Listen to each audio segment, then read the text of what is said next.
Semaglutide या ज़म्पिक ये एक दवा है जो वज़न कम करने के लिए इस्तेमाल हो रही है और आजकल बेहद मकबूल है।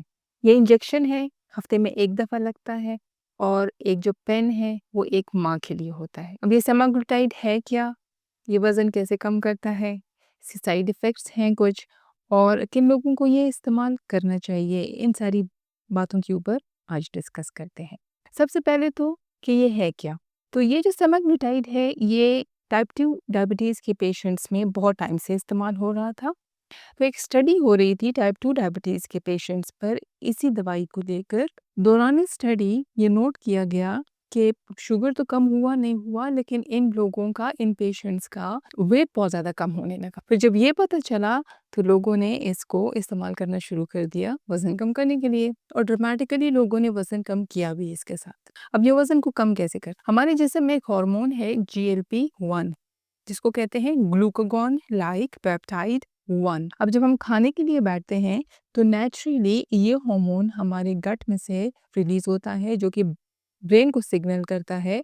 उससे क्या होता है कि हमें एहसास होता है कि हमारा पेट भर गया है, ठीक है? फिर जो आपने खाना खाया होता है वो मैदे से आहिस्ता-आहिस्ता होके गुज़रता है मतलब हाज़मे की रफ़्तार को ये स्लो कर देता है। वो खाना ज़्यादा देर तक आपके मैदे में रहता है, तो आपको भूख भी नहीं लगती है। तो आपकी सैटिस्फैक्शन इंक्रीज़ हो जाती है, आपकी एपेटाइट डिक्रीज़ हो जाती है और ऑटोमैटिकली आप खाना कम खाते हैं, जिसकी वजह से आपका वज़न कम होने लगता है। अब सेमाग्लुटाइड क्या करता है, ये उन्हीं GLP-1 रिसेप्टर्स के ऊपर जाके एक्ट करता है, उनको स्टिमुलेट करता है, उसके साथ-साथ GLP-1 के रिसेप्टर्स को बढ़ाता भी है। इसीलिए इन सारी ड्रग्स को और इन सबको GLP-1 एगोनिस्ट्स कहते हैं क्योंकि ये इस हार्मोन के रिसेप्टर पे जाके एक्ट करती हैं। तो आपको भूख का एहसास कम होता है, आपको भूख कम लगती है, आप खाना जल्दी खाने से हाथ रोक लेते हैं, तो कम खाते हैं, इस तरह से आपका वज़न गिरता है। ये एक तरीका हो गया। फिर दूसरा तरीका भी है इसका। ये पैंक्रियास यानी लबलेवे के बेटा सेल्स को एक्टिवेट करता है जो कि इंसुलिन रिलीज़ करते हैं। इंसुलिन वो हार्मोन है जो हमारी बॉडी में ब्लड शुगर लेवल्स को रेगुलेट करता है। अच्छा, उसके साथ-साथ ये इंसुलिन के रिसेप्टर्स की सेंसिटिविटी को भी इंक्रीज़ कर देता है, मतलब कि इंसुलिन की रेज़िस्टेंस को कम करता है। अब जो भी चीज़ इंसुलिन की रेज़िस्टेंस को कम करेगी, वो आपके वज़न कम करने में हेल्प करेगी। इसका तीसरा इफ़ेक्ट लिवर के ऊपर भी होता है। जिगर में ये क्या करता है, हमारे जिस्म में नेचुरल प्रोसेस होता है जिसको ग्लूकोन्यूजेनेसिस कहते हैं, जिसमें आपका जिस्म खुद शुगर बनाता है। ये GLP-1 एगोनिस्ट उस प्रोसेस को स्लो कर देता है। उसके अलावा जो जिस्म में खुद पहले से स्टोर्ड शुगर मौजूद है, उसके इस्तेमाल को तेज़ कर देता है। यही इसके जो शुगर रेगुलेशन का फंक्शन है, इसी की वजह से इसको इस्तेमाल किया जाता रहा है डायबिटीज़ पेशेंट्स में। अब ये वो सारे हालात हैं जो ये GLP-1 एगोनिस्ट पैदा करते हैं, जैसे कि एपेटाइट को कम कर देते हैं, क्रेविंग्स कम हो जाती हैं, इंसुलिन रेजिस्टेंस कम हो जाती है, शुगर स्पाइक्स नहीं होते। यही सब कुछ तो हमें चाहिए है वज़न कम करने के लिए।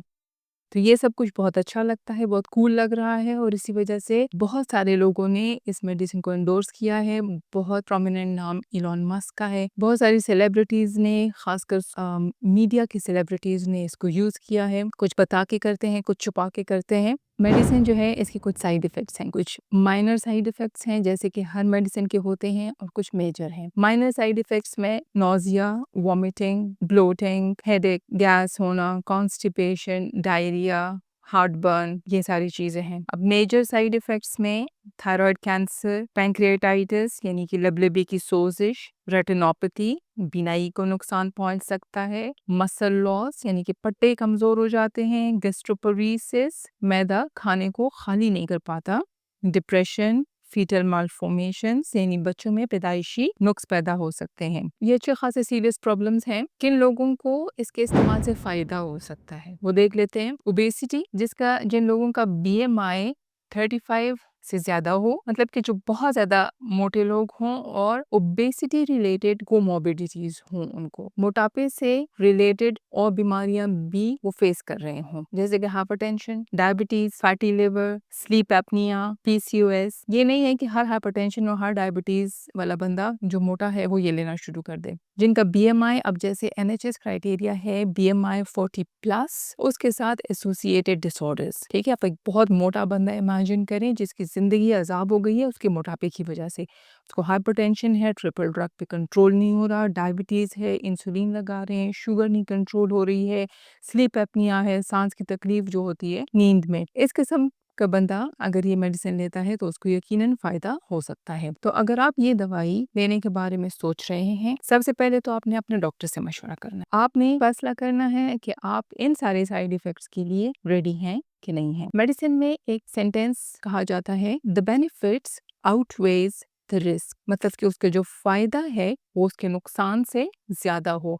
इसीलिए जब हम कोई मेडिसिन देते हैं किसी भी पेशेंट को तो वो टेलर्ड होती है उस पेशेंट के लिए, वो ट्रीटमेंट प्लान उसके लिए टेलर्ड होता है।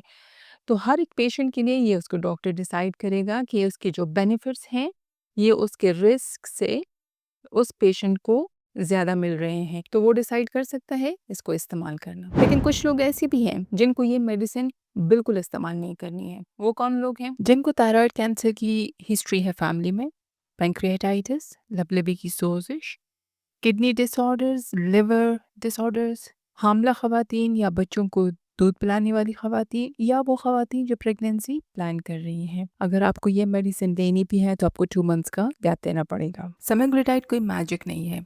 इसके साथ आपको लाइफस्टाइल चेंजेस करनी पड़ती हैं इसके तमाम बेनिफिट्स लेने के लिए। अगर ये इंडिकेशंस सारी जो हमने डिस्कस की ये आपके अंदर नहीं है तो आप शॉर्टकट ना ढूंढें। Active healthy lifestyle, strength training, intermittent fasting, mindful eating, यही सारी चीज़ें हैं, that is the way to go. यही सब कुछ करना पड़ेगा। Anti ageing, longevity, peaceful mind, cognition improve होती है, क्वालिटी ऑफ लाइफ इंप्रूव होती है, in addition to weight loss. Weight loss तो होगा, उसके साथ इतने बहुत सारे फायदे भी आपको मिलेंगे जब आप एक एक्टिव हेल्दी लाइफस्टाइल अपनाएंगे। और इसके लिए अगर आपको गाइडेंस चाहिए तो इसी चैनल को आपने सब्सक्राइब करना है, क्योंकि तमाम एविडेंस बेस्ड साइंटिफिक इंफॉर्मेशन आपको यहीं से मिले। तो लाइक, शेयर एंड सब्सक्राइब करें। अच्छा, जाते जाते एक अल्टरनेटिव बता देती हूँ जो ये मेडिसिन यूज नहीं कर सकते हैं। एक नेचुरल सप्लीमेंट है बर्बरीन। कोई भी कार्ब मील लेने से पहले आधा घंटा पहले ये लेंगे तो आपको शुगर स्पाइक नहीं देगा। ये मैं कोई ब्रांड एंडोर्स नहीं कर रही, मैंने खुद यूज किया है तो ये मैं आपको दिखा रही थी। ठीक है, बाकी अल्टरनेटिव्स और भी बहुत सारे इसके नेचुरल अल्टरनेटिव्स हैं जिसके ऊपर हम अगली वीडियो में बात करेंगे। तो अभी तक अगर आप लोगों ने ये चैनल सब्सक्राइब नहीं किया है तो उसको सब्सक्राइब करें ताकि ये इन्फॉर्मेशन आप मिस ना करें। अगली वीडियो तक अपना ख्याल रखिएगा। Stay strong, stay healthy. अल्लाह हाफिज़।